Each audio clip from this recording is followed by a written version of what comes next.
Hi everyone and welcome back to my YouTube channel. If you read my blog, you'll know that I've decided this year I'm not going to make any New Year's resolutions. They're just too much trouble. I know I'm trying my best anyway every day, so I might as well just get on with it. But I do have quite a lot of plans, as always. And one of them is that I had so much fun making Christmas videos, I thought it'd be really nice to make some more videos this year and just see where we go with making videos and playing around on YouTube. So my cunning plan, because you should always have a cunning plan, is to join in with the wonderful Linky of Little Loves, which is run by Morgana at Coffee Work Sleep Repeat. I love the Linky. I've always wanted to join in with it, but it just goes live at a time of the week when I'm always a bit busy and writing other blog posts and things like that. So I thought, this year, we're going to do it as a vlog. Good, Carrie, well done. The Little Loves link up is a list of just your favourite things from the week, but under various headings. So we're going to start with the first one, which is, what have we read? Stephen King. Not one of his scary thrillers, because I don't really like scary books. This is On Writing, which is his part memoir, part writing guide. It was recommended to me years ago. I bought it years ago. I put it on the shelf and I read something else, along with Save the Cat, which I actually got around to reading this summer. It's been a fascinating read. Partly, I think, just because his history and the way he started his career and everything is really interesting. And also he's got some really good top tips in there. It's a completely different attitude to writing and how you come up with your stories and all that kind of thing to Save the Cat. Save the Cat is very much everything is planned out and neatly lined up in post-it notes on your board before you even start with your Once Upon a Time There Was. Stephen King's more like, yeah, you think of some people, you think of a situation they're in and you just get going and see where you end up. Clearly Blake Snyder and Stephen King have both been very successful, so I think it just proves that whatever suits you works. But it's been a very interesting read. I have also been reading lots of blogs, because the Christmas holidays happily booted me out of my work, sleep, work, kind of compulsive, necessary working. So I actually had a whole load of time to read some more blogs. So hello everybody whose blogs I've been reading. It's been really fun, and hopefully we won't go down that rabbit hole of not doing anything at all interesting that isn't work, at least not for a little while. Fingers crossed. So that's what I read. What I watched. Oh, this week I watched the Grand Tour Christmas special. I love the Grand Tour.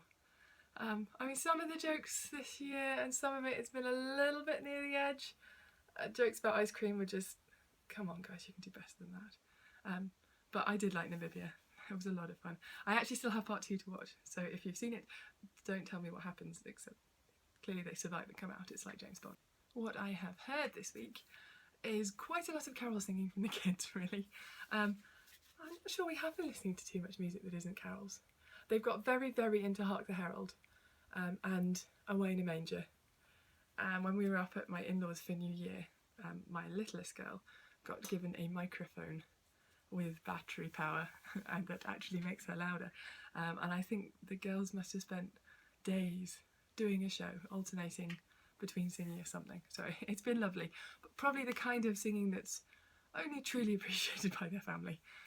They're not bad, they'll get them. Right, what have I made? Or what am I making? This is a sneak peek actually, because this isn't going to appear on the blog for a little bit. This is going to be a hat. You'll have to believe me that this is going to be a hat. And it's going to look like this. It's the very best Blue Peter style, isn't it? Here's one I made earlier.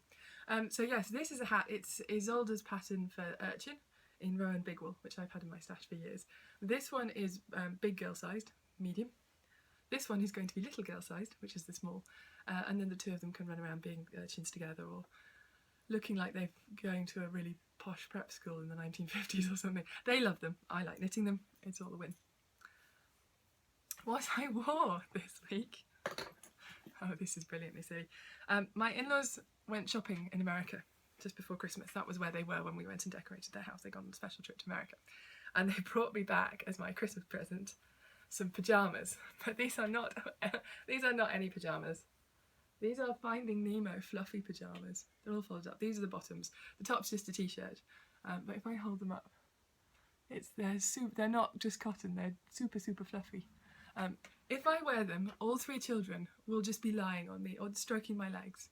They think it's really nice and soothing and cosy. They are incredibly warm, so I've not actually been wearing them to sleep in, but I have been wearing them for really cold evenings in the studio or really cold mornings in the studio when I'm doing a bit of work before I go in. They will keep me toasty warm, and they are awesome. And lastly, last but not least, I'm not quite sure what we're supposed to put in this slot, but for today I will show you my birthday cake according to the children. This is what they brought me just before I started recording this video. I love it. It's very colourful, very creative. I think we may need some more food colouring before we get to June though. So those are my little loves for this week. If you've enjoyed it, give me a thumbs up or a subscribe or have a chat in the comments. And if you want to hear more about what we get up to, come over and see me on the blog, which is where I'm hanging out a lot of the time, or on Instagram, which is my sort of pocket-based obsession. So I will say bye-bye for now and see you next week. Bye!